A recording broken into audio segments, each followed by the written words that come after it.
Creator. Eh, nakasaad po yan sa Ecclesiastes chapter 12 verse 1 to 14. So ito po ang question po mga kapatid bago po tayo magsimula. Do you remember your Creator? Yan tayo po ba? Do we remember our Creator, kapatid? Amen. Ako naman, brother, kilala ko yung mga magulang ko. Hindi naman posible naman hindi. Hindi po yun. So we are gonna talk about our Creator. Yung mga magulang natin, dumaan lang po tayo dyan. But God is our Creator. Amen po? Amen. Kasi most of the times, nakakalimut tayo.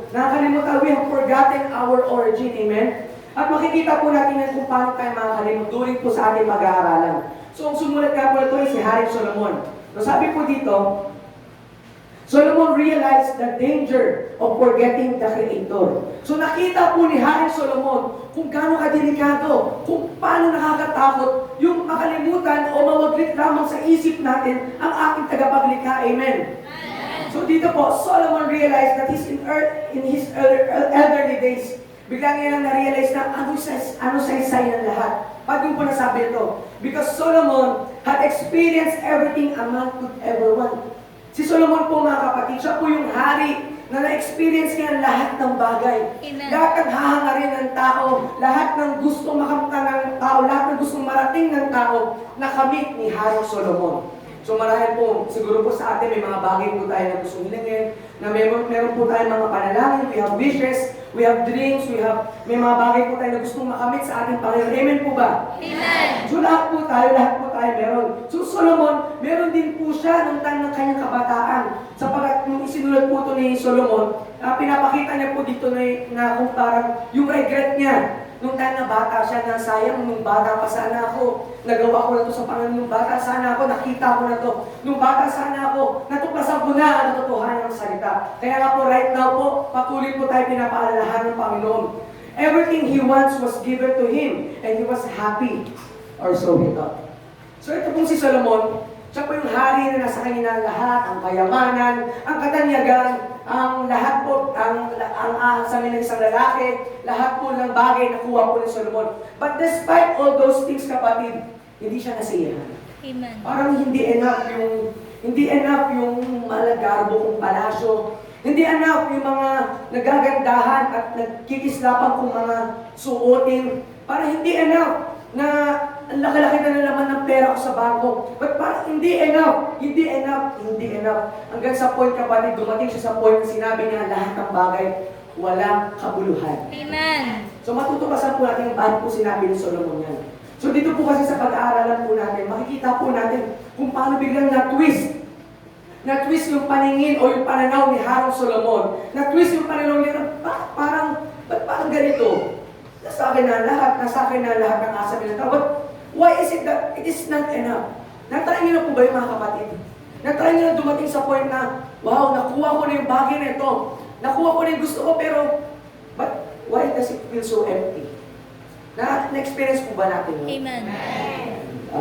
Minsan kasi mahirap, di ba? Kasi parang tayo kasi mga tao, kahit ako po ang nag-example, parang naghahanap pa tayo ng more, di ba? Amen? Amen. Parang naghahanap tayo ng more na ganito, more na ganyan. Amen po? Amen. Kunwari ba kayo? Parang hindi naman.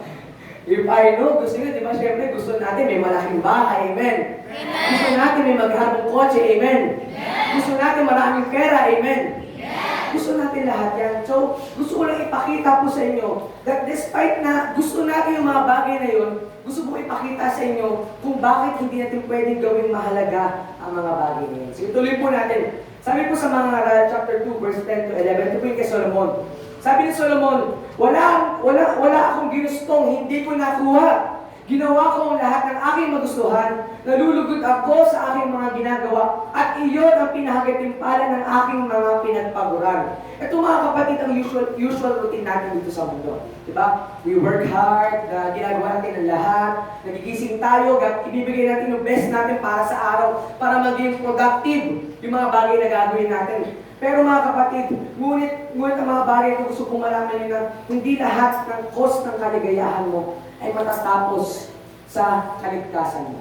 Ulitin ko po yun. Hindi lahat ng cost ng kaligayahan mo ay magtatapos sa kaligtasan mo. Amen. There are many things, there are various things po sa buhay po natin mga kapatid na maaaring mag-cost sa atin ng kaligayahan. Amen. Amen. Marami po tayong bagay na hinahangat na gusto natin makuha. Para bakit? para maging maligaya tayo. Marami po yan, marami po tayong hinahangad sa Panginoon, marami tayong hinahangad dito sa mundo, marami tayong hinahangad na lahat ng bagay para makita natin na magiging masaya ako sa ganitong bagay.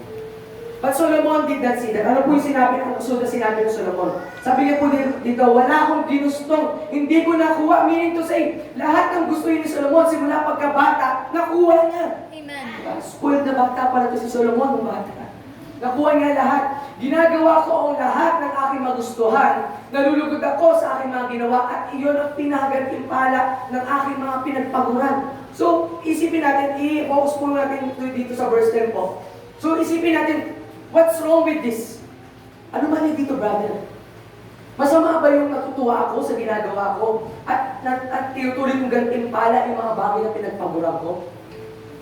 Sa mundo, masasabi natin, maganda naman yun. Maganda naman yung na nagsisikap ka na talagang pinagpapaguran mo at natutuwa ka sa mga bagay na pinagpaguran mo. But, ano kasunod dito? Pagkatapos, inisip kong mabuti. Yan, napaisip si Haring Solomon. Inisip kong mabuti ang mga ginawa ko at ang pagod na aking pinuhunan. Inisip na maigi na all those years na simula pagkabata ako, na pinalaki ako ng magulang ko, and I will do this kind of things. Pupunta ako sa ganito, tatapusin ko yung ganito, mag-aaral ako, magtatrabaho ako, at gagawin ko lahat ng bagay na gusto ko. But why is it na sinunod ko naman ang talagang pattern? Sinunod ko naman kung ano yung nakasulat sa manual na talagang kailangan mong gawin para umasenso.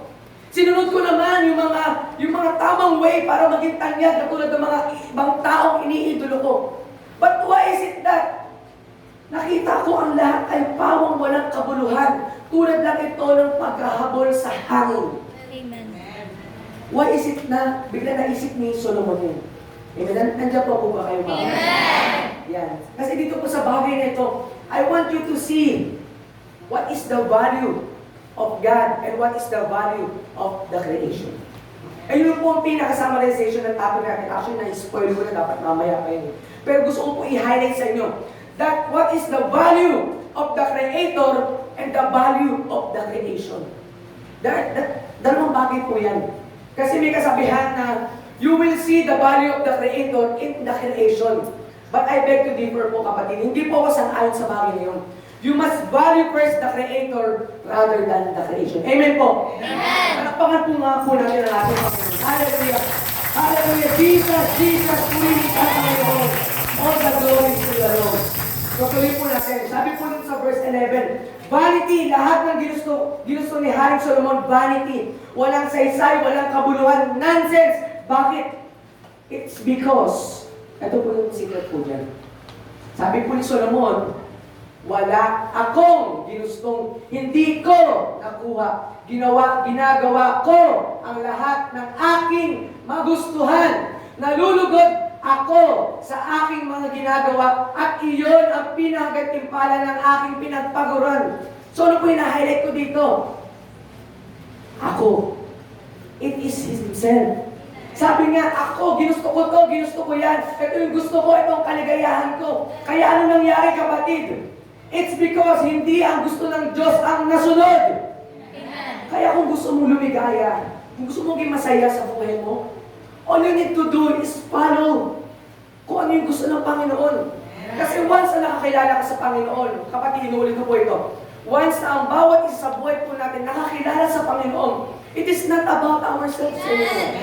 Hindi na po yung sarili natin na nasusunod. Amen. Amen. Hindi na ito about kay Brother James, hindi na ito about kay Sister Shen, hindi na ito about kay Sister Janelle o kahit sino pa po. Hindi na po ito about sa atin. Because once we meet Jesus, di ba, tinatanggap po natin si Jesus na namatay at nabuhay. At sabi ng Panginoon na kailangan po sumunod at we must set Jesus as an example. Amen.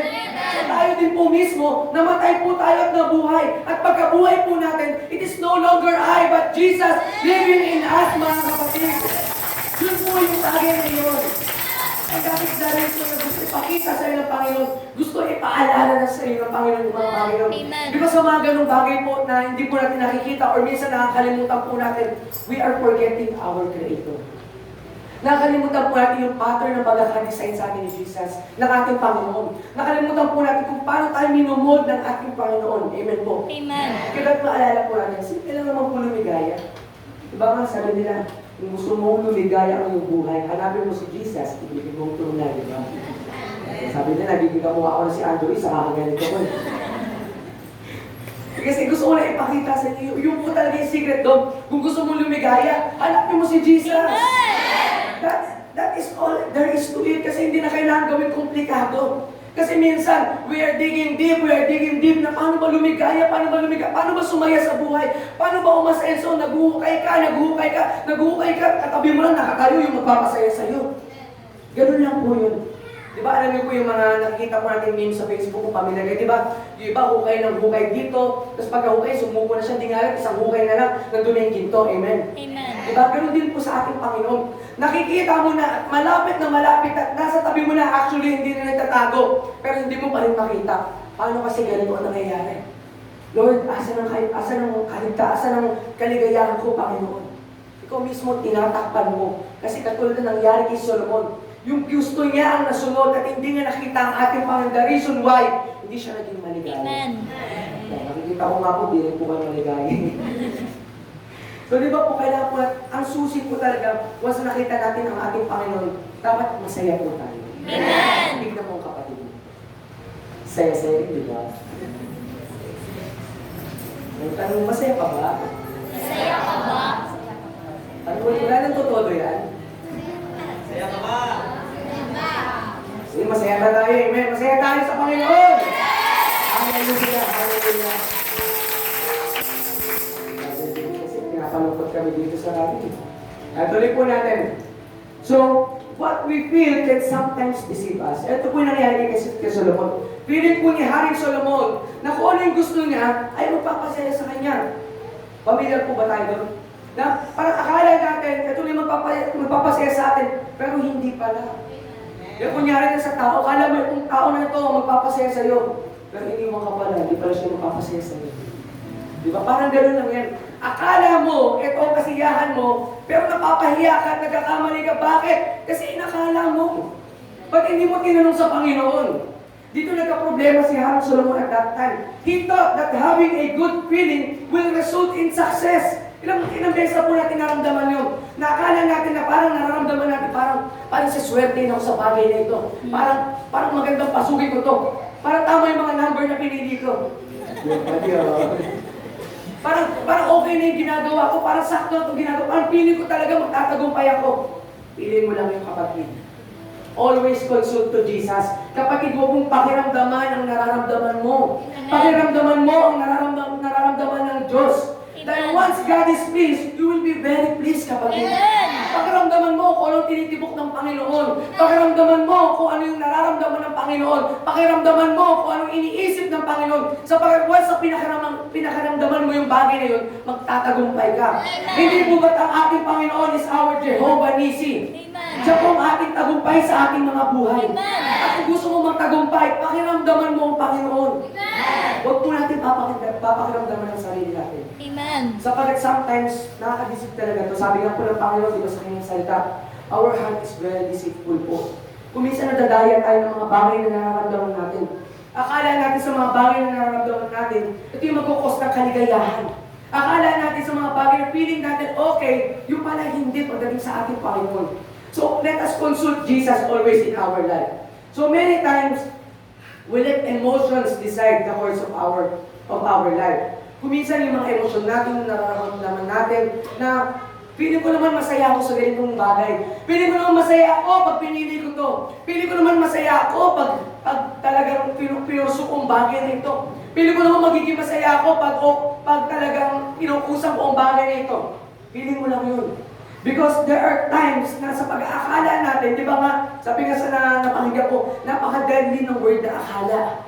Then akala mo okay, akala mo pasok, akala mo magiging masaya ka, akala mo magiging successful yung gagawin mo. But at the end of the day, makikita mo, hindi pala nag-success, hindi pala nag-succeed, ano mangyayari? You will feel down, discouraged, na magkukos ng depression, magkukos ng, sabihin natin, ng pagkalugmok ng buhay mo. And what does it do? Ano magagawa sa buhay mo? May encourage ka pa ba para sumubok ulit? Kapatid, I want you to know that the secret of success dito man sa mundo at sa Panginoon ay nakasalalay sa kamay ng ating Panginoon. Amen. Hindi mo po pwedeng bystander ng Panginoon para lang magtagumpay ka dito sa mundo. Because that will never work. Hindi po ba't ang Diyos ang gumawa ng lahat ng bagay?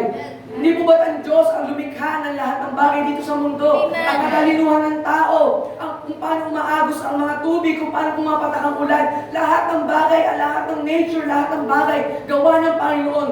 Hindi po ba't ang Panginoon din ang may kakayanan para pagtagumpayin ka sa mga bagay na pinupursyo mo? Amen. Hindi po ba't ang Panginoon din ang may kakayanan para ilid ka sa katagumpayan dito sa mundo? Amen. Problema lang po kasi, we are getting ahead of our God. Pinapangunahan natin ang Panginoon sa plano niya para sa ating buhay. Ba't hindi ka muna dumaan sa Panginoon bago mo i-pursue yung bagay na yun? Dahil pag dumaan ka sa Panginoon, tapos ilalapit mo sa kanya yung mga bagay na gusto mo, siya ang mag-guide sa'yo. Kasi yung plano ng tao madumi. Yung plano ng tao puro maraming butas. Yung plano ng tao maraming sabihin natin magkukos ng kapahamakan. Kaya anong ginagawa ng Panginoon? Kailangan mo lumapit sa Kanya. Dahil parang ito yun parang ito may hawak kang papel. At nandito yung plano mo. Di ba may plano ka na, andito yung plano mo. Ngayon, kailangan mo lumapit kay Jesus. Bakit? Dahil chechikan niya yung papel mo. Chechikan niya kung ano yung mga mali pwede mo maging hakbang. Chechikan niya yung mga butas mo. Chechikan niya yung mga ikapapahamak mo. Chechikan niya lahat ng bagay na pwedeng ikalugmok ng buhay mo. Amen. That is Jesus. Kasi yung nagsabi na hadlang ang paglilingkod. Sino nagsabi na hadlang si Jesus sa buhay ng tao? Sino nagsabing hadlang si Jesus sa success ng tao? Sino nagsabing hadlang si Jesus sa kaligayahan ko? Sino nagsabing hadlang si Jesus sa mga bagay na gusto kong marating sa buhay ko? Hindi. Hindi po, kapatid. Amen. Because ang gusto lang ng Panginoon, He just want to check your work.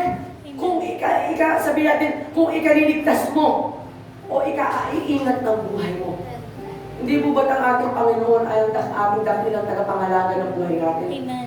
Ba't gusto niya mapahamak ka? Kaya dahil siya nangyayari po minsan na pag pinapangunahan natin ng Panginoon. Minsan yung time plano, hindi natin pinapacheck sa Lord, dire-diretso na tayo. And we thought na akala natin na pag dire-diretso na tayo, magiging successful na ang lahat. Hindi. May butas pala doon. Meron palang maling hambang kang gagawin, mapapahamak ka. Ano nangyari sa plano natin? Wala po nangyari. Kaya nga Jesus our Lord, tinitignan niya muna yung mga plano natin. Many times we let the opinions of others decides the course of our life. Ito naman po ibang bagay naman. May plano tayo, lalapit tayo, pero hindi ka Jesus sa ibang tao. Sa taong may hangganan din ang buhay. Sa taong may hangganan ang buhay, sabi ng Panginoon, masusumpay ko at mapapahamak ang sinumang taong magtiwala sa kanyang kapwa na may hangganan ng buhay. Kaya ngayon ano nangyayari? May plano ka, lumapit ka, pero hindi sa Diyos, sa kapwa mong tao. So ano ibibigay sa opinion ng kapwa mong tao? Ito siyempre mga bagay na pantao rin. Kailan pa nakita ng tao ang hinaharap? Kailan pa nakita ng tao yung ikabubuti mo? Kailan pa nakita ng tao yung mga bagay na pwede mo ikapahamak? Hindi. Umisa ka siya pa magtutulak sa isa ikapapahamak mo. Sibala ka dyan. Minsan na magugulat ka. Pinagkakatiwalaan mo. Yung pala may kutsilo sa harapan, sasaksakin ka lang. Parang humuhugot. Hindi po yun, hindi po yun. Gusto ko lang po sa inyo i-emphasize o ipakita yung mga bagay nito. Ito pa po. Many times, we use the scale of this world to measure the course of our life. So ito naman po yung isa. Hindi na tayo nagtatanong. Tinitimbang na natin. Ginagamit na natin. Pag sinabi pong scale is timbangan. So pag sinabing timbangan po ito na ginagamit natin, na usually madalas ginagamit natin ang timbangan o sukatan sa mundo para sa patutunguhan ng buhay natin. Na parang tinitimbang natin na, napasok ba ito? Na okay lang kaya ito? So tinitimbang mo yung bagay na ito. Kapatid, bitin at magaya ang timbangan ng mundo. Yan for sure sa inyong experience ko niya. Pag nagpunta tayo sa palengke, di ba? Hindi 1 kilo, kalating kilo lang yung timbang. Di ba po makikita nyo? So, hindi po kayo natawa nun. Doon po yung part na dapat natawa po kayo. Pero okay lang. So, di ba ganun po yun? In reality po, na to be serious po, ang timbangan ng mundo ay madaya. At talaga mabibitin ka, di ba? Pag bumili ka ng ano, sabihin natin ng karne, tapos nagpatimbang ka 1 kilo, pero dahil madaya yung timbangan, nakala mo 1 kilo, yung pala kalating kilo lang. Ano nangyari sa ulam mo? Nabitin ka. Ganoon din po sa ating Panginoon. Ganoon din po sa mundo. Once na ginamit mo ang timbangan ng mundo, ito yung ginamit mong patakaran, ito yung ginamit mong sukatan, ito yung ginamit mong pamantayan, kapatid, malalaglag ka. Amen. Madadaya ka, mabibitin ka. Sapagkat ang timbangan ng mundo ay madaya. Sample na lang po. Isa sa pinakamalaking pandaraya ng tao. Ang mundo po pala, sorry. Isa sa pinakamalaking pandadaya po ng mundo.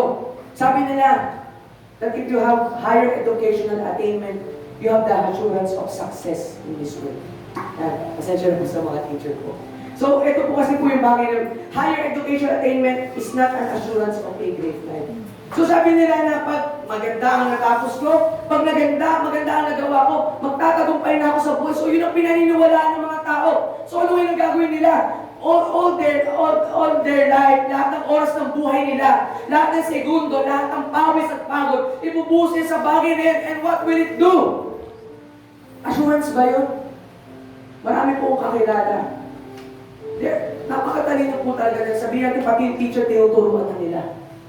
Pero in the end of the day, hindi nila nakuha yung success. Hindi nakuha yung success. So, paano natin masasabi na ito yung pinaka-assurance natin para sa isang magandang buhay? And I'm gonna tell you, kapatid, the only assurance we have is our Lord Jesus. Amen. Wala nang iba. Because hindi mo pwedeng gawing assurance ang mga bagay na ito. Hindi mo pwedeng gawing assurance ang trabaho mo, ang negosyo mo, o ang pag-aaral mo para magkaroon ng magandang pamumuhay dito sa mundo. Because you will never know what will happen. Amen. Hindi mo pwedeng mangyari kung anong pwedeng gawin ng kaaway. Maraming butas, maraming pwedeng siksikan ng kaaway na lingid sa mga paningin natin at tanging ang Diyos lamang ang nakakakita. And that is the reason kung bakit kailangan mo lumapit sa Panginoon. Kaya pinapaalala sa ito ng Panginoon, kapatid. God wants you to remember Him as our Creator. Bakit po? Dahil siya may control sa lahat ng bagay na yun. So sabi ko po dito, God is calling us 7 times to remember Him. Kung babasahin po natin kanina, 7 times po inulit po ng ating Panginoon yung alalahanin mo ko. Sabi po kasi dito, remembering is more than just recalling in your mind. Hindi na po yung basta-basta sabihin po natin na pag naalala mo or marirecall mo lang, yun na. Hindi po yun. Kasi usually ganito po tayo, naaalala ko naman ang Panginoon sa buhay ko. Kahit may ginagawa ko, naaalala ko naman ang Panginoon. Hindi nawawaglit ang Panginoon sa puso ko, sa isip ko, lagi ko naaalala ang Lord. But you're not remembering Him, you are just recalling Him. Nare-recall mo lang sa isip mo na may Panginoon pala. Pero what does it do? Wala. Kapatid, hindi lahat na nag-aakala, o sabihin natin, hindi lahat na nakakaalala, nagpapahalaga. Hindi lahat na nakakaalala, nagpapahalaga. Yung iba nakakaalala lang dahil may kailangan. Amen? Sino nakaka-relate po ito? Yung iba nakakaalala lang dahil may kailangan. Pero hindi lahat na nakakaalala, may pagpapahalaga. Amen. Ay, yung masakit sa Panginoon eh. Kasi naalala mo lang siya pag may kailangan ka. Pero pag may time na wala kang ginagawa, wala kang kailangan, naalala mo siya, napapahalagahan mo ba? Diba hindi po? Hindi po natin napapahalagahan. Because remembering God must push us to act towards Him. Pag naalala mo ang Panginoon, automatically, ora mismo, kikilos ka para sa ating Diyos. Pag naalala mo ang Panginoon, ikaw mismo, you will take another step towards God. Hindi, you will not take a backward step, second step backward, third step backward hanggang sa wala na. No. Pag naalala mo ang Panginoon, you will push yourself towards Him. Dahil siyempre, pag naalala mo ang Panginoon, maalala mo sa Panginoon, you will remember God. You will remember His words. You will remember yung mga bagay na pinag-uutos niya sa iyo. So, pag naalala mo ang Panginoon, hahakbang ka papunta sa Kanya at hindi ka tatalikod. Kasi kung tumalikod ka, wala lang. Na-recall mo lang ang Panginoon pero wala kang ginawa. Alam niyo po ba mga kapatid, kapag ang Diyos po nakaalala, hindi pwede walang mangyayari. God acts when He remembered Noah. Nung naalala niya yung pamilya ni Noah, ano ginawa niya? Kumilos siya. Nagpadala agad siya ng tulong. God acts when He remembered Abraham. Lagi naaalala ni Yahweh o ng ating Panginoon yung pangako niya kay Abraham. Gayun din po sa Israel. Naalala din ni Yahweh yung mga pangako niya sa Israel. At kumikilos siya. Hindi pwedeng hindi siya kikilos. Kaya nga po sa atin, it's very unfair pagdating sa ating Panginoon because we are not doing anything even though naaalala natin sa Kanya. Kaya kung minsan masakit pa po dito, pinapaalala at mismo pinapakain na po sa atin ng ating mga lingkod ng Panginoon sa inyo yung mga bagay na kailangan maalala sa Lord. But we are still not doing anything para maparangalan ng ating Diyos. Doon po masakit sa Panginoon eh. Kasi ang Lord, once na naalala ka, hindi pwede hindi siya gagalaw. Hindi pwede hindi siya kikilos. Wala sa libro ng Panginoon na nasabihin po natin na naalala niya itong tao to at wala siyang ginawa. Pag naaalala ng Panginoon ang pangalan mo, lagi may ginagawa mo ang himala ang ating Diyos. Amen. So ito po yung things we must remember. Ito yung mga kailangan maalala po natin. Number 1, remember He is your Creator. Alalahanin po natin ang ating Panginoon, isang ating tagapaglikha. If you notice mga kapatid, inumpisahan ng ating Panginoon ang kanyang introduction as our Creator, as our Elohim, ang ating Panginoon, ang ating tagapaglikha. Kaya nga po sabi po dito, remember your Creator in the days of your youth. Ibig sabihin po dito ngayon pa lang, habang bata pa, ano ba po ba tinutukoy ng Panginoon dito? Edad lang po ba? No. Habang bata ka pa't malinaw pa ang pangunawa mo, hanggang nakikita mo pa ang mga bagay nito, before the days of troubles come, and the years approach when you will say, I find no pleasure in them. Kailangan maalala mo na ang Panginoon, sapagkat pag tumanda ka, dumating ka sa point na hindi mo na nakikita yung kaligayahan sa Panginoon, hindi mo na talaga maalala ang Diyos. Kaya sabi ng Lord, remember your Creator in the days of your youth. Ibig sabihin ngayon pala, alalahanin mo na ang Panginoon na lumikha sa iyo.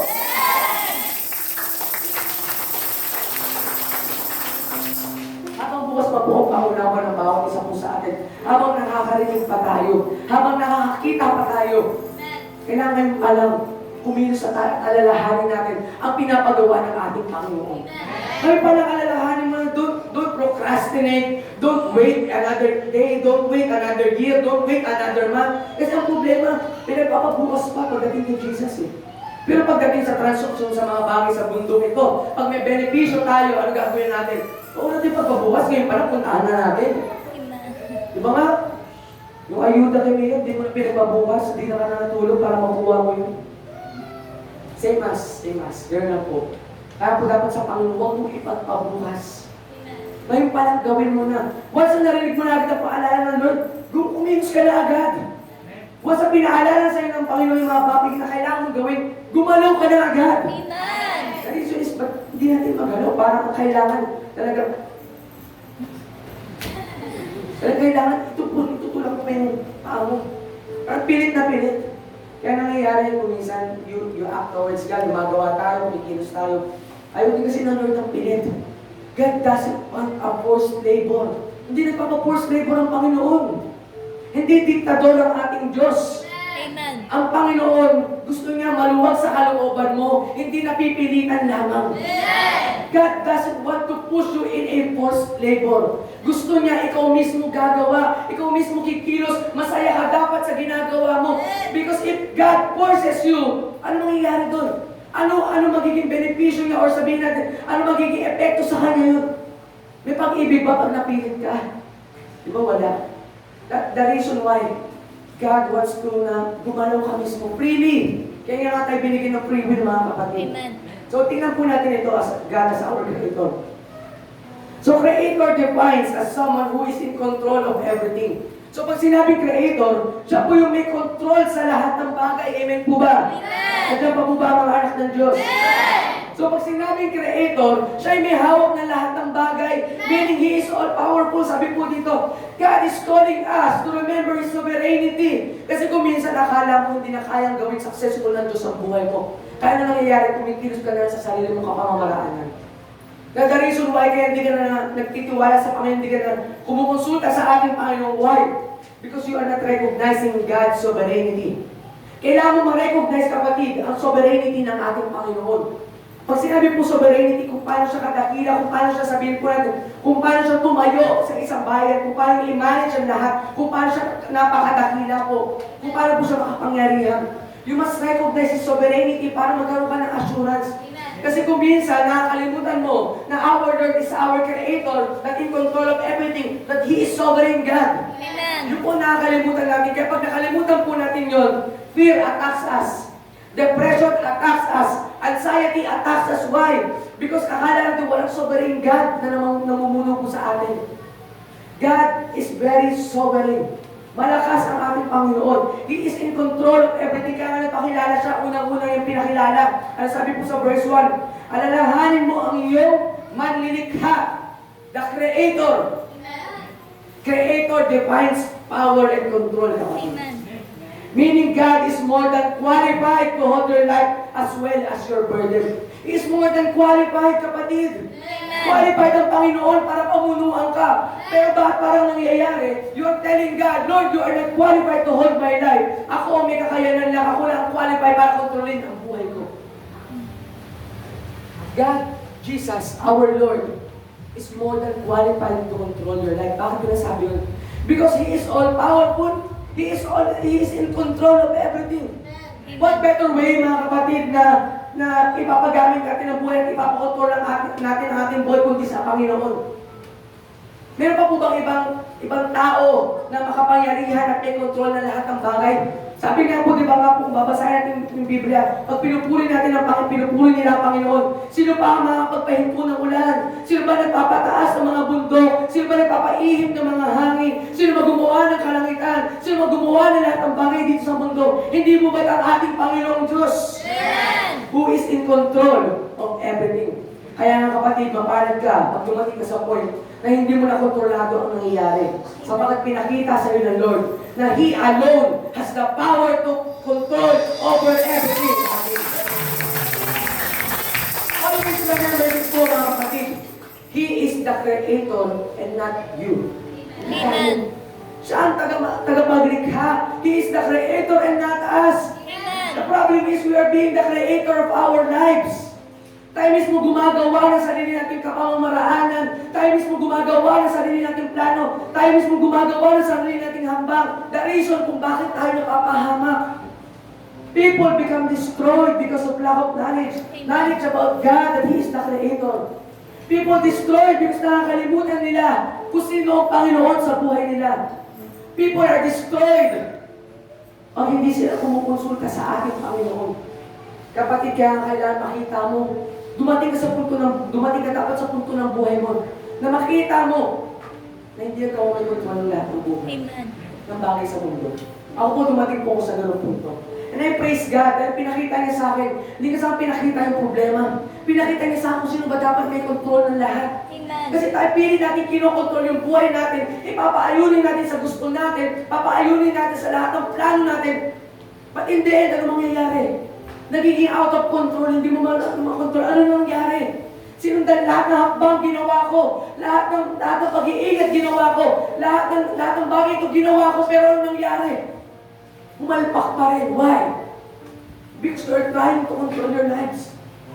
You are not qualified to control your lives. Amen. You are not the creator. Hindi ikaw ang tagapaglikha. Hindi ikaw, ni sariling bilang nga ng buhok mo, di mo alam. Yung bilang nga ng mga red cells organs sa katawan mo, hindi mo alam. Hindi mo nga alam kung saan naka-place yung bawat parte ng organs mo. Hindi mo nga alam kung gaano katagal na lang ang buhay mo. So, paano mo kukontrolin ang sarili mong buhay? Kapatid, wag po tayo mangahas sa mga bagay sapagkat may daang matuwid na akala po natin, ngunit kamatayan ang dulo nito, sabi ng ating Panginoon. Amen.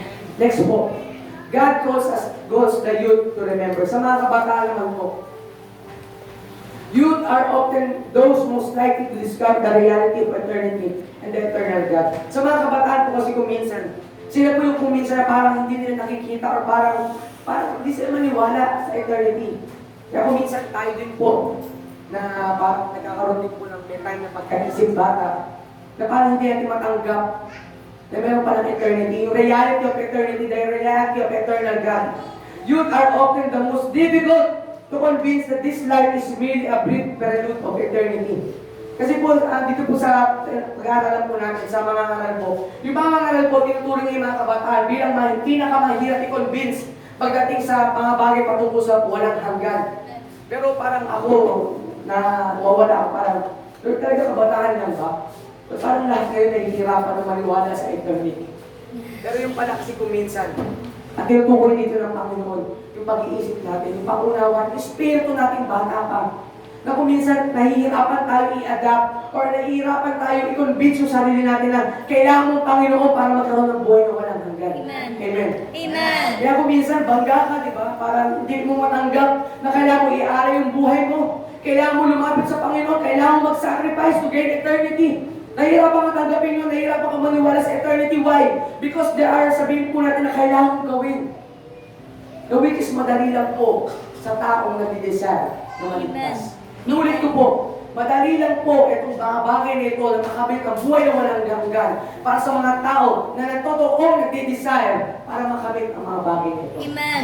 Sabi po sa 2 Timothy chapter 2 verse 21 to 22, ang sino mang lumalayo sa kasamaan ay katulad ng sisidlang natatangi, malinis at karapat dapat gamitin ng may-ari para sa lahat ng mabubuting gawain. Kaya nga bilang isang kabataan, iwasan mo masamang pagnanasa, subalit pagsikapan mo maging matuwid, tapat, mapagmahal at mapayapa, kasama ng mga tao may pusong malinis at tumatawag sa Panginoon. Pag-usap po natin itong bagay ito na maging matuwid, tapat at mapagmahal, mapayapa, kasama ang mga tao may pusong malinis at tumatawag sa Panginoon po. Kasi kung minsan, nadudungisan po natin ang ating mga sabihin po natin, ang ating mga paglilingkod o ang ating pagkatao bilang Kristiyano, kapag wala po tayo sa kalupunan ng mga tao sa Panginoon. Amen. Kung minsan po kasi, nadudumihan tayo ng mga maling paniniwala, maling mga opinyon, maling mga pananaw na, sa pag-aakala na okay lang ang mga bagay na ito. Okay lang naman na pagsabayin ng ganito. Okay lang naman maglingkod, tapos magpukusang mo rin yung ganito mo. Mali. May mga bagay na hindi mo pwede pagsabayin. Amen. May mga bagay na hindi ka pwede pagsabayin. Kailangan lagi mas matimbang ang Panginoon sa buhay po natin. Amen. Yun po ang pinakakailangan po natin makita. Sabi po dito, God is calling us to remember the unmeasurable value of the Creator rather than the creation. Ito po sinasabi ko kanina. We must see, we must realize, and we must remember the unmeasurable value of the Creator rather than the creation. Kasi kung minsan nahuhumarin tayo na, wow, ang ganda naman ng bagay nito. Wow, gusto kong makamit ang bagay nito. Bagay lang yan. Bagay lang yan. Hindi mo alam kung babagay sa'yo. Ang Lord na nakakaalam kung ano babagay sa'yo, kapatid. Ang value po ng Panginoon, higit pa sa mga bagay na inaasa mo. Subalit bakit po kung minsan, ang mga tao, mas binabaliw po natin yung mga nilikha kaysa sa mga lumilim, kaysa sa Diyos na lulikha ng mga bagay na yan. Bakit pa nagpapakahirap tayo na hanapin ang creation than the Creator? Diba? Amen po ba? Amen. Nandiyan pa po ba ang anak ng Diyos? Amen. Kapatid, I want you to see this. Do not value the creation, value the Creator. Kasi kung minsan alam niyo po kapatid, pag hinahanap mo ang creation, madadaya ka. Pag hinahanap mo ang creation, doon ka lulukuhin ng kaaway, doon ka oopera ng kaaway ng mga bagay na makakapagpalayo sa Creator. Amen. Na porkit gawa naman ito ng Panginoon, sa Panginoon din naman ito, na ito din naman ang plano ng Panginoon, ito naman yung kalooban din ng Panginoon, nadadaya ka. Nakala mo yung creation ay katumbasan ng value ng Creator. Kaya kung minsan, ang salapi, ang tahanan, ang karangyaan ng mundo, mas hinahanap mo kesa sa tagapaglikha ng mga bagay nito. Kaya nagiging mali eh. Yan the reason kung bakit nagiging mali ang paghahanap mo sa creation. Because you are not looking at the Creator. Ayaw ng Lord na pukusan mo mga bagay dito sa mundo. Sapagkat ano sabi ng Panginoon, lahat ng bagay dito sa mundo mabubugnaw. Along sa mga taong may pagnanasa rin sa mga bagay dito sa mundo. Subalit ang nananatili sa Diyos ay mananatili sa walang hanggan po mga kapatid. Kaya ayaw ng Lord na ikaw dito nakapokus ka sa creation. Amen. Pukusan mo muna ang Diyos. Amen. Pukusan mo muna ang Panginoon. Siya muna yung piliin mo. Amen. Because everything else susunod na sa'yo. Amen. Seek first Jesus, seek first the Creator. Amen. Ang idadagdag sa'yo ng Lord kung ano yung mga bagay na gusto mo. Amen. Huwag mo unahin ito. Sapagkat pag inuna mo ang creation, you will forget the Creator. Kasi kung minsan sa tao, pag masyado nalilibang, nakakalimutan na nila yung tagapaglikha.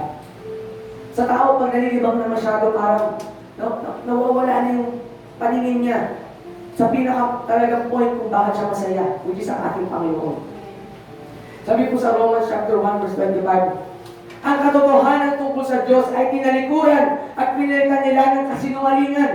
Sinamba nila at pinaglingkuran. Alam po, sinamba nila at pinaglingkuran. Sinamba nila at pinaglingkuran ang mga nilikha sa halip na ang lumikha na siyang dapat papurihan magpakailanman. Amen. At ito po yung katotohanan dito. That the truth is, all your praises, all your desire, all your heart, dapat nandoon sa lumikha at hindi sa nilikha. Amen. Ito po yung nakita niyo po, isang malaking kasinungalingan. Ito yung katotohanan na tinalikuran at pinalitan ng kasinungalingan. Sino po ba ang father of lies? Satan. Eh bakit hinahanap natin ang creation? We know this, but deep inside our hearts, parang nahihirapan tayong tanggapin. Because akala mo that your life depends on the creation. Nakakala mo, ang buhay mo, ang takbo ng buhay mo, ang pagiging successful ng buhay mo, nakalagak sa creation. Ano po ba ang creation? Mga bagay dito sa mundo, ang trabaho, ang pattern ng buhay, ang sukatan, ang pamantayan ng mundo, yan ang creation. Amen. Nakakala mo mga bagay na ito, yan ang magdudulot sa iyo ng kaligtasan at katagumpayan. Amen. But I say kapatid, kung gusto mo talaga makamit ang katagumpayan, papurihan mo ang lumikha at hindi ang nilikha. Itaas mo ang kamay mo sa lumikha at hindi sa nilikha lamang kapatid. Amen. Sa Kanya ka sumuko. Amen. Kasi ang buong buhay mo, ang oras mo, yung lifespan ng buhay mo, yung life force mo, yung oras mo, lahat ng meron ka, nauubos. Saan? Sa creation lang. Amen. Kaya ngayon, pag naubos na lahat ng oras mo, asan yung oras mo para humarap sa lumikha ng buhay mo? Gusto kong buksan po natin ang pananaw natin sa mga bagay nito. Because gusto lamang po ng Panginoon, unahin mo siya. Gusto lamang ng priority mo siya. Any other thing sa mundo ito, Amen. i-set aside mo. Unahin mo ang Panginoon at sinasabi ko sa kapatid, magtatagumpay ka sa lahat ng balak mo. Amen. Number 2, remember life is fleeting. Sabi po kanina sa verse 2 to 5, sabi po dito, alalahanin mo ang Diyos bago magkubli ang sikat ng araw, bago magdilim ang buwan at ang mga bituin, bago magtabunan ang makapal na madilim na ulap. Alalahanin mo siya bago humina ang iyong katawan, bago manghina ang iyong mga bisig, bago mawalan ng lakas ang iyong mga tuhod. Alalahanin mo siya bago magbumi ang iyong mga ngipin, bago lumabo ang iyong mga mata.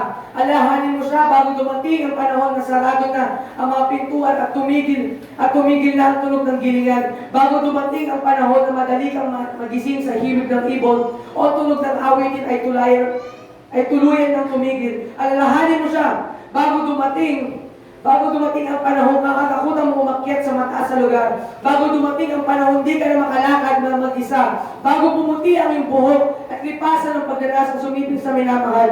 Darating ang araw na tayo pupunta sa huli nating hantungan at maraming tatangis sa lansangan. Amen. So, it is obvious ang pinapakita po dito ng mga ngaral po ng ating Panginoon po dito kung gaano kaikli lang ang buhay ng tao.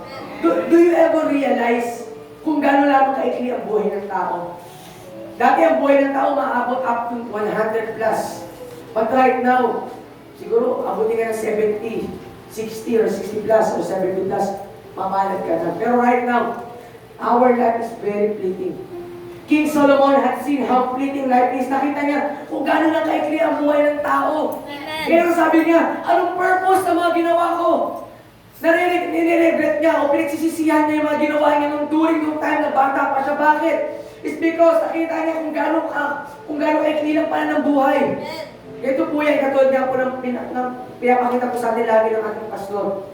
Di ba, at the age of, sabihin po natin ng bata ka, nung bata ka, anong kailangan gawin? Mag-aaral ka, high school ka, mag-college. Ano sunod doon? Magtatrabaho ka, pagkatapos magtrabaho, ilang years na naabutin yun hanggang sa tumanda ka na, tapos mag-aasawa ka, tapos ganito, hanggang sa mamatay ka. Life is very fleeting. At yun ang ayaw ng Panginoon. Because God did not create you na para magtrabaho ka lang dito sa mundo. Amen. God did not create you para ibuhos mo lahat ng oras mo para pahirapan ang katawan mo. Kaya nga, di ba nga, ang ating Panginoon, nilabas niya ang mga Israelita sa Ehipto. Bakit? Because He doesn't want, hindi yung pinaka-create, hindi yung pinaka-pattern ng Panginoon para sa atin. Hindi para pagtrabahuin ka, hindi para paghirapan ka. Sa katunayan, sumpa ng Panginoon yun. At pilit tayo tinatanggal ng Lord sa ganong pattern, pero ang tao, pilit bumabalik. Amen. Di ba nga yung example ng ating Panginoon, ng Lord po sa atin, yung asno, kinalagang ka na, pero bumabalik ka pa rin sa pagkakatali. God is freeing you. God is freeing every one of us. Pinapalaya tayo ng Panginoon. Kaya po kailangan makita po natin, napaka-ikli ng buhay po natin para sayangin lamang Amen. dito sa mundo. Amen. Solomon saw that most of what we are doing today in this world is nonsense. Why? Sabi niya, vanity of vanities, all is vanity, walang kabuluhan. Ang lahat ay walang kabuluhan. It's how he described his life in the world. Ito kung paano i-describe yung buhay niya, walang kabuluhan. Yung perang nakuha ko, walang kabuluhan. Yung kaharian ko, walang kabuluhan. Yung lakas ko, walang kabuluhan. Bakit? Because at the end of the day, lahat ng bagay na yun kukupas. At yung oras mo, na napaka-indispensable, na napakahalaga, na hindi basta-bastang nakukuha yung oras mo, ibinuhos mo sa bagay na natatapos lamang. Why not invest your time to the things eternal, not to the things that is temporal? Ang oras mo, ang pinakamahalagang bagay sa buhay mo, na kailanman hindi mo na ulit may babalik. Sino po ba dito makakapagpabalik ng isang segundo ng buhay niya? Segundo lang yun. Sino po ba dito makakapagbabalik ng dating ang lakas? Di ba wala po? Pag tumungtong tayo sa time na mahina na tayo. Pag tumungtong tayo sa time na maputi na ang buhok natin, maputi na yun.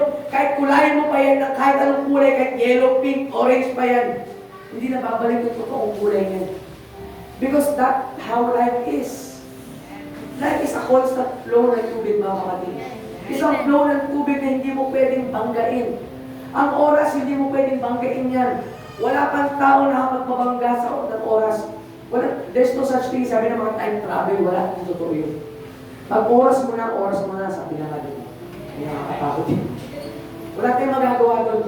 Because that is time. Kaya nga ang Panginoon gusto niya, yung oras mo, yung pinakamahalagang bagay na meron ka sa buhay mo, ibuhos mo sa Panginoon. Because even Solomon, despite having everything in the world, he never found satisfaction.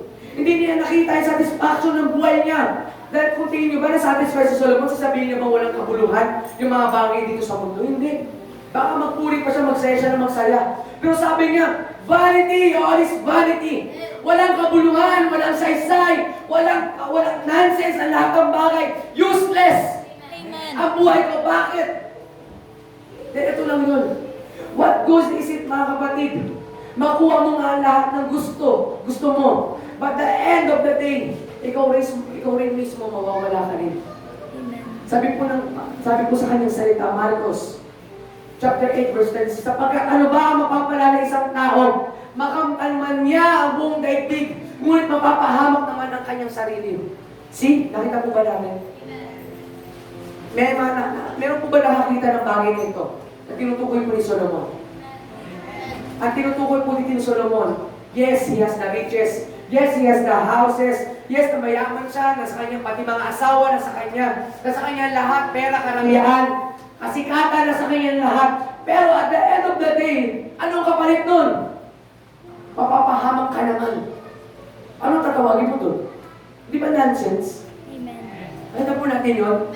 Yes, magtatrabaho ka. Bubuhos mo lahat ng oras mo dun. Ibubuhos mo lahat ng oras mo sa pag-aaral, lahat ng lakas mo. Hindi mo na nabigyan ng oras ang Panginoon. Nagsumikap ka, yumaman ka, nakuha mo nga lahat ng bagay. For what? To face an eternal death at hell? For what? Para magdalas ka ng matinding hirap sa impyerno. Is that what we want? Yung po ba ang gusto natin, kapatid? Na yes, you have all the time that you need in this world. But at the end of the day, pagdating mo sa Panginoon, hindi ka bibigyan ng oras ng Diyos. Gusto po ba natin yun? That is why God wants us to remember this. Kapatid, tandaan po natin, there is no assurance, at inuulit ko, there is no assurance na kapag nakuha mo na ang lahat ng bagay dito sa mundo, magiging masaya ka. Amen. There is no assurance. Amen. There is no assurance na pag yumaman ka, magiging masaya ka. There is no assurance na magkaroon ka man na lahat ng karangyaan dito sa mundo, magiging masaya ka. Amen. Many has all those things, pero hindi naging masaya. Amen. Huwag mo nang hangarin. Problema po kasi dito, pag sinabi naman ng Lord, yung mga bagay nito ay pa rin pakinggan ng tao. Kailangan talaga susubukan mo muna. Kailangan, Lord, experience ko muna, baka kasi hindi totoo eh. Kasi baka pag totoo eh, sayang yung pera. But try ko muna, Lord. Tignan ko muna kasi baka mamaya naman, Lord, nagkakamali ka eh. Baka tama naman to, Lord eh. Nakikita po natin yun. Kaya temporal things, tanda po natin, temporal things remain temporal. Eternal things will always be eternal. Amen. Ang mga bagay na temporal ay mananatiling temporal lamang dito sa mundo at hindi natatagal pa. Pero mga bagay na walang hanggan ay mananatiling walang hanggan. Tulad ng pangako ay binigay kayo ng Diyos ang buhay na walang hanggan. For whatever you gain in this world will remain in this world. Your education attainment, meron bang doktor sa langit? Wala. Meron bang engineer sa langit? Wala. Barbero, meron ba sa langit? Wala. Kahit ano, wala mga gain sa langit. Because for whatever you gain in this world will remain in this world. Amen. So, ano saysay? Hindi ba parang walang kabuluhan? Yun ang pananaw ni Solomon doon. Ito yung nakita niya, ito yung secret niya doon. Ano pang point? Gagawin mo lahat ng bagay na ito. Pero at the end of the day, mawawala rin. For what you gain in this world will remain in this world. Walang saysay at walang kabuluhan. Amen. Be spiritually wise and seek eternity. Sapagkat ang totoong karunungan at ang totoong pinakamahalagang kayamanan ng natin po lahat ay nasa mga bagay na walang hanggan, which is in God, which is in Jesus. Amen. Yan po yung mga bagay na walang hanggan po na kailangan po natin hanapin. Not the things that are temporal. Amen. Nag-i-invest ka ng lakas mo, ng oras mo na eventually ikamamatay mo. Inuulit ko kapatid, ikamamatay mo lang yung mga bagay na ini-investan mo ng oras mo. Why not seek Jesus first? Why not seek God first? Ba't hindi mo muna ayusin yung ugnayan nyo ng Diyos? Kasi kung minsan iba po sa atin, karamihan po sa atin, putol pa po ang ugnayan nila sa Panginoon at gumagawa pa rin sa sarili nilang kapamamaraanan. Parang ang isang negosyo na walang sabihin po natin na walang parang walang permit. Ganun po yung, you are operating without a permit. Kaya pag binisita ka ng mga mahuli ka, pwede talaga tax mo pero. Ano po ibig sabihin nun? Ang nakita ka ng Panginoon, ang tutulang ugnayan mo, paano ka isasama ng Lord sa kanyang kaharian? Kaya po sabi po sa Awit chapter 119 verse 19, sabi po dito, ang buhay ko sa daigdig ay pansamantala lamang, kaya huwag mo ikubli sa akin ang kautusan. Yan po sabi naman po ni David po. Ang buhay ko sa daigdig ay pansamantala lamang, kaya huwag mo ikubli sa akin ang kautusan. Meaning to say the words of God, Jesus Himself. Huwag mong itatago si Jesus sa buhay ko. Huwag mong itatago, Panginoon, ang presensya mo, ang lakas mo, ang kapangyarihan mo, Panginoon, dahil lahat ng bagay dito sa mundo ay pansamantala lamang. Temporal, kapatid. Lagi mo tatak sa isip po natin yan. Ito ba talaga itong mga bagay na panandalian lamang? Worth it ba? Na kailangan ka-depress ko to? Worth it ba? Na i-sacrifice ko ang paglilingkod ko dito? Worth it ba? Na i-sacrifice ko ang kaligayahan ko dito? Worth it ba na i-sacrifice ko si Jesus mismo? Yung oras ko mismo kay Jesus para sa mga temporal things ng mga ito? Worth it ba? Tandaan po natin, kapatid, ang pinaka-worth it lamang sa buhay po natin na kailangan mag-imbisan natin ng oras, walang iba kundi po ang ating Panginoon. Amen. Next, number 2 po. Remember before it's too late. Ito lang po yung pinaka-nakakalungkot na part. You must remember this before it's too late, bago huli ang lahat. Kasi kung minsan, totoo po yung sinasabi nila nasa huli ang pagsisisi. Amen. So I want your attention to the word before. Ito lang pinaka-highlight na number 3 po natin. Sabi po dito, before. So I want your attention po sa word na ito. The word bago, before, and not the word after. Remember, before it's too late. Sabi po ng isang evangelist po, sabi po, if you seek nothing but the will of God, He will always put you in the right place at the right time po, kapatid. Kaya kailangan po, hanapin mo ang kalooban ng Diyos sa buhay mo. Hanapin mo ang kalooban ng Diyos. Sapagkat pag kinahanap mo yung kalooban ng Diyos, kailanman hindi ka mahuhuli pagdating sa Panginoon. Amen. Sabi po dito, remembering is before, forgetting is after. Tandaan po natin yung pag sinabi po kasing naalala mo, pero huli na ang lahat. Hindi na remembering yun, forgetting na yun. Kasi kung minsan, nasabi mo, ay naalala ko nga pala. Dapat mag-church ako. Hindi mo naalala yun, nakalimutan mo yun. God is urgently asking us to remember before it's too late, bago huli ang lahat. Amen. Time is running out, mga kapatid. Amen. Time is being wasted sa lahat ng bagay. Nasasayang lang. Amen. Nasasayang na lang po yung oras natin sa mga bagay dito sa mundo. Kaya sabi ng Panginoon, God is urgently asking us to remember before it's too late. Amen.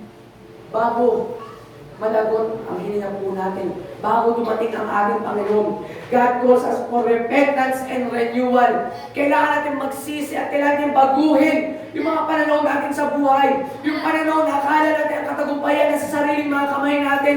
No, it is in God. Amen. Baguhin po natin yung mga bagay na yun. Sapagkat pag huli na ang lahat, huli na ang buhay mo, ano pa ang magagawa mo? Life is meaningless if eternal death awaits us. Sayang lang ang buhay mo at walang saysay ang buhay mo kung ang kahantungan ng buhay mo ay kamatayan lamang. Amen. You cannot amend what you cannot repent. Hindi mo maaayos pag hindi ka nag-repent. Hindi mo maaayos yung mga kailangan mo ayusin pag wala kang repentance sa Panginoon. You must be humble. Kasi kapatid, pag huli na ang lahat, pag dumating ka na, so white throne of judgment ng ating Panginoon, hindi ka na makakapagkatwiran pa na, Lord, talagang na-busy lang ako ng time na yun, pero most of the days naman, Lord, binibigay ko sa'yo, Lord. Lord, pasensya na, Panginoon, kasi kailangan ko na talaga unahin ito, kailangan ko muna experience yung mga bagay ito, Lord. Kasi siyempre, kailangan ko na maranasan yung sarap ng mga bagay dito sa mundo, Lord, bago ako maglingkod. No. Lord, kailangan ko talaga kasi, Lord, mas magiging masaya naman to, Panginoon. Hayaan mo, Lord, ikaw pa rin ang ika-caption ko sa Facebook ko. No. Lord, hayaan mo na itong kasiyahan na to, Lord. Ikaw pa rin ang pangalangalan ko. Lalagay ko pa rin sa taas ng caption ko. Glory to God sa kasiyahan na ito. No. Kaya pag may gawain sa Panginoon, magpalit mo yung gawain ng Panginoon, kasi lalagay mo hashtag, God is with us, pero wala ka sa gawain ng Panginoon. Nonsense. Sabi po dito, live as one preparing for judgment and eternity. Mabuhay ka na naghahanda pagdating ng paghukom at ang buhay na walang hanggan. Ito ang mga bagay na paghandaan mo, hindi yung mga bagay mo na sa pagpapayaman.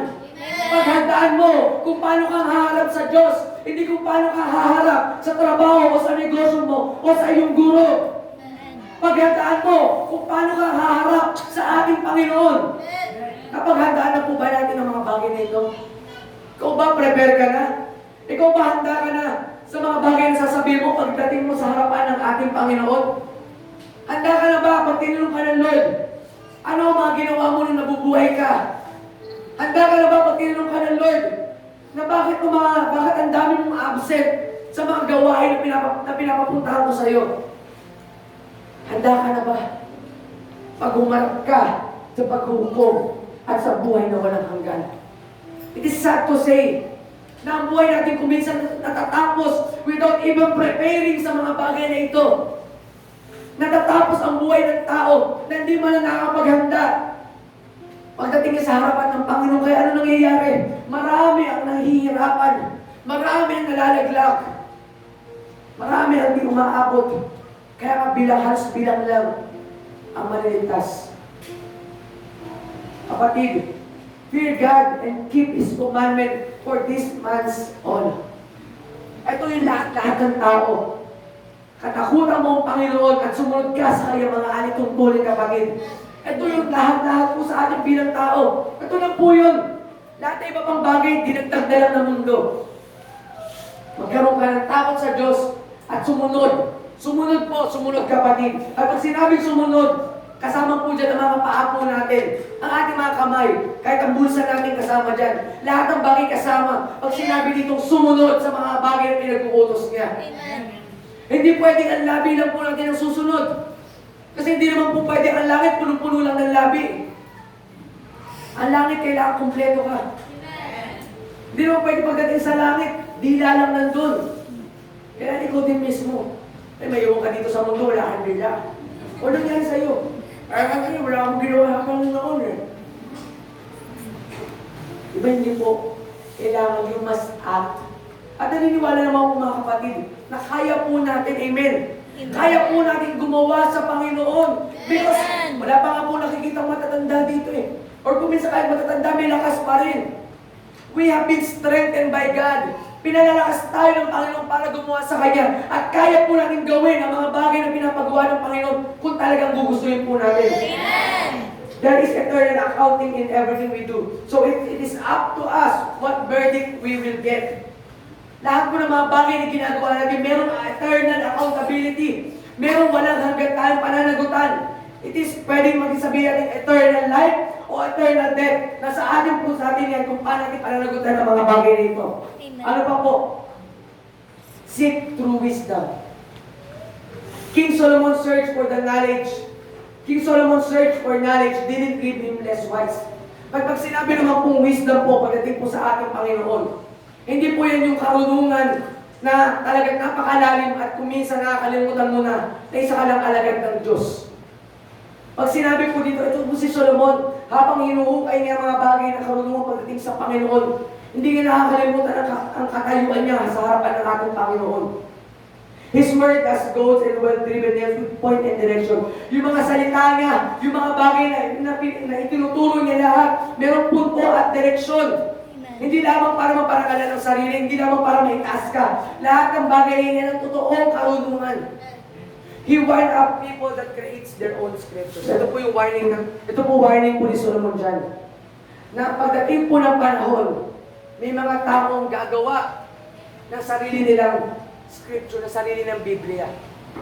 For example na lang po, sila mismo gagawa ng sarili ng pamamaraanan sa buhay nila. Sarili nila ang nasusunod. Yan po yung tinutukoy po dito ni Solomon. Na yung mga Biblia, madadagdagan na to, na parang kumbaga, ang mangyayari, aayon na lamang ang Biblia sa mga bagay na gusto mo at hindi na sa gusto ng Diyos. Okay na, kalooban naman ng Panginoon itong gagawin ko. Gusto naman ng Lord itong gagawin ko. Okay lang naman siguro sa Lord itong bagay na ito.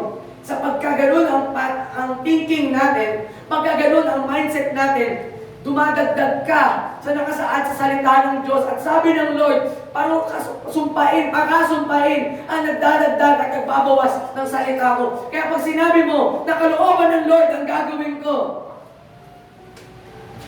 binabangga mo ang salita para umayon lamang sa gusto mo. Ang kapatid, napaka-serious po ng bagay na yun. Kaya kung tayo po, huwag po natin papaayunin ang salita ng Diyos sa buhay po natin para masunod lang po yung gusto natin. Ikaw mismo sa sarili mo, ikaw ang aayon para masunod mo ang mga bagay na pinag-uutos sa iyo ng aking Panginoon. Whether you like it or not, ikaw ang susunod sa salita ng Diyos, hindi salita ng Diyos ang susunod sa iyo.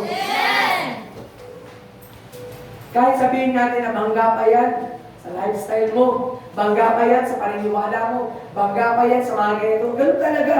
Kaya nga ano ba ang tinuring na example na parang isang mainaling tulad ng salita ng Diyos? Sa unan? Sa mamon? Hindi, di ba? Tinuring ang salita ng Diyos sa isang tabak na may magkabilang talim. Ang tabak ba pag sinaksak mo sa sarili mo masarap? Sige, try natin. Pakikuha ngayon tabak yan. Di ba masakit? Talaga tutuklap ng pagkatao, tutuklap talaga ng laman, talaga masasaktan ka. Why? Because yan ang kailangan mong gawin. Kailangan mong babanggain mo, you will deny yourself for the sake of the Lord. Amen. Yun po talaga yun. Kailangan banggain mo, kailangan talaga ikaw ang susunod. Sapagkat pag sabi mo, pag ikaw ang nasunod at hindi ang salita, di para ikaw mismo pansin, sabi mo, Lord, ako nakakaalam na dapat mong gawin, huwag kang makinig. At hindi po nalulugod ang Lord sa bagay na yun. Amen. So last ito po, uphold these things in order for you to not forget God. Ito mga kailangan igampanin po natin. Ito po kailangan po natin tandaan para sabihin po, hindi po natin malimutan ang ating Panginoon. Keep His commandments, rules, and statutes. Sundin po natin ang mga pinag-uutos ng Panginoon. Pag sinabi ng Lord na maglingkod ka, maglingkod ka. Pag sinabi ng Lord na magkaroon ka ng oras sa ganitong bagay, magkaroon ka ng oras. Kapatid, everything God works together for good. to those who loves Him. At masasabi lang po natin, mahal natin ang Panginoon if we obey His commandments. Amen. You will love me if you obey my commandments, sabi ng Panginoon.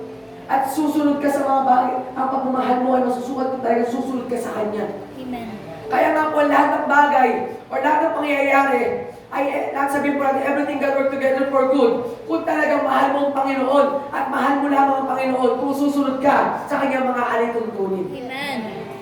Those who are called for His purpose, sabi niyo po doon. Kaya po mga kapatid, kailangan mo lagi tandaan kung ano yung pinag-uutos sa iyo, Panginoon. Every one of us here, merong pinag-uutos ang Lord na tanging ikaw lamang ang nakakaalam. Amen. Pwedeng narinig mo sa isang preaching kung ano yung pinag-uutos sa iyo ng Panginoon. Pwedeng sinabi sa iyo ng ka-brother, ng ka-sister mo. Pwedeng biglang nakuha mo yung utos ng Lord sa iyo sa pamamagitan ng mga bagay sa paligid po natin. At pag narinig mo yun, huwag mo ibabaystand yun. Once na binaystan mo yung pinag-uutos sa iyo ng Panginoon, you may forget God. Makakalimutan mo ang Panginoon. Na unti-unti, you will, sabi pa unconsciously, or hindi mo marirealize, napakalayo mo na pa rin sa iyo. Kala mo malapit ka, pero napakalayo mo na. Tandaan po natin, if you are not obeying His commandments, rules, and statutes, you are going astray pagdating sa Panginoon. Lumalayo ka o hindi ka nakakasunod. So po, your state of sufficiency is not self-sufficiency, but God giving you the power to be in the state of sufficiency. Yung mga bagay na sabihin natin na meron ka, nagiging maayos yung buhay mo, ay mong tandaan, galing yan sa Panginoon. Ang Diyos na nagbibigay sa'yo ng kapangyarihan para maging self-sufficient ka sa buhay mo. Kasi kung minsan nag-aakala natin, okay na ako, meron naman akong kayamanan, meron namang mga itong bagay, malakas naman ako, nasa akin naman ang lahat, nasa akin naman lahat ang kailangan gawin, kontento naman ako sa buhay ko. Tandaan mo, ang Lord ang nagkakaroon sa'yo ng mga bagay na yan kung bakit ka meron mga bagay na yan. Ang Lord ang dahilan kung bakit ka nagiging sufficient sa mga pangangailangan mo. Amen. Kaya sabi ng Panginoon, my grace is sufficient. Siya ang dahilan na pagiging sufficient mo. Huwag mo ipagmamalaki ang lakas mo. Amen. Hindi mo ba alam? Kailan lang? Nakagawa ko ng malaking, sabi natin, na yung malaking pagtrata na sa ano, naipasa ko. Alam mo ba, nagkaroon ng sumahod ako ng ganito dahil sa galing ko, dahil sa talino ko, dahil sa lakas ko. Alam mo, napakagaling ko dahil ganito, dahil ganyan. Huwag mo ipagmamalaki ang sarili mo dahil naging malakas ka lang dahil sa Panginoon. Amen. Next, understand who God is and His redemptive works in the past. Kailangan mo maunawaan kung sino ang Panginoon at kung ano yung mga bagay na ginagawa niya sa kanyang salita. In the past po, dito sabi in the past, yung mga bagay na talagang sabihin po natin, ugali po ng ating Panginoon, yung panuntunan niya yung mga bagay na pinapagawa niya, which is the words of God. Amen. You must understand who God is and redemptive works in the past. Meaning to say, kailangan kilalanin kung sino ang Diyos at ang kanyang salita mismo kailangan kilalanin mo. Amen. Going after other things and treasuring things more than God is suicide and really stupid. Dapat i-censor mo dapat ang word na to. Pero gusto kasi ipakita mismo ng ating Panginoon kung ano ba talaga ang lumalabas. Ay, ano sabi ng Panginoon, ano sabi ni Yahweh sa mga tao? Napakamangmang ng mga tao. Bakit? Sapagkat ako na lang sa kasagutan sa lahat ng bagay. Ang Panginoon na ang kasagutan sa lahat ng bagay na pangangailangan ng tao. Pero bakit? Bakit hindi nila nakikita yon? Nasa harapan na nila, sinasabi na sa kanila, hindi pa rin nila magawa. Ikaw ba kapatid? Kung minsan kunyari na lang, meron kang inuutos sa isang tao. Inutusan mo siya. Pero lagi ka sasagutin, ano yun? Ano yun? Ano yun? Ano yun? Ano tatawagin mo sa tao yun? Ganun po yun. Ang Lord, lagi inuulit-ulit sa iyo, sa tenga mo, sa isip mo, sa lahat ng area ng buhay mo, kahit sa pagkakahimbing mo, lagi tinuturo sa iyo ng Lord yung mga kailangan mong gawin. Pero ano nangyayari? Hindi ka kumikilos. Yung mga pangailangan mo, kinakatakutan mo pa rin kahit sabi ng Lord na huwag ka matakot, huwag ka mangamba. I will never leave you nor forsake you. Amen. Natatakot ka pa rin.